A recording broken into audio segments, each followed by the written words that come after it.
আমার চতুর্দিকে খালি মৌমাছি ঘুরতেছে কিন্তু। আরেকটা মজার ব্যাপার হলো এবছর প্রত্যেকটা গাছে মুকুল আসছে আর কি, যে ফুল আসছে যেটাকে লিচু ফুলের ফুল বলে আর কি। খুব সুন্দর ফুল আইছে।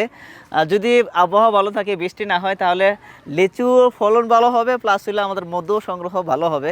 আর হচ্ছে এবছর মধুর দামটা একটু বাড়ার কারণ হইলো গত বছর তো মানুষ ওই যে লো কোয়ালিটির মধু উৎপাদন করছে। আমরা আলহামদুলিল্লাহ যতগুলা খামারিদের সাথে কথা বলছি সবাইকেই বলা আছে যে ভালো কোয়ালিটির মধু দিতে হবে, এ গ্রেডের মধুটা দিতে হবে। আমরা একটু টাকা বেশি দিয়ে কিনবো, আমরা একটু টাকা বেশি দিয়ে সেল করব।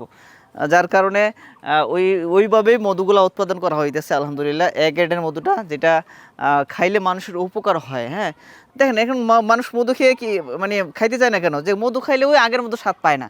তো আমরা কনফার্ম করতেছি যে আমাদের থেকে মধু নিয়ে আপনি আগের মতো স্বাদ পাবেন, আগের মধুর মতো স্বাদ পাবেন ইনশাল্লাহ।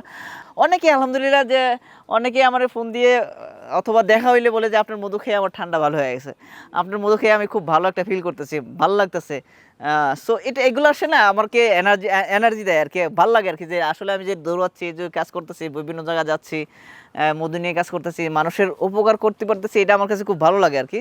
সো লিচু ফুলের মধুটা যদি সংগ্রহ করতে চান, যে আমাদের স্ক্রিনে দেওয়া নাম্বারে কল করতে হবে, অথবা আমাদের পেজে মেসেজ করতে হবে, অথবা এখানে যে অর্ডার নাও বাটন আছে, অর্ডার নাও বাটনে ক্লিক করো, আপনারা এই লিচু ফুলের মধুটা সংগ্রহ করতে পারবেন। চলুন আমরা আবার কেমিক্যাল থেকে বের হয়ে প্রকৃতির দিকে ফিরে আসি। সুস্থ থাকুন, ভালো থাকুন প্রকৃতির সাথে। জাযাকাল্লাহু খাইরান।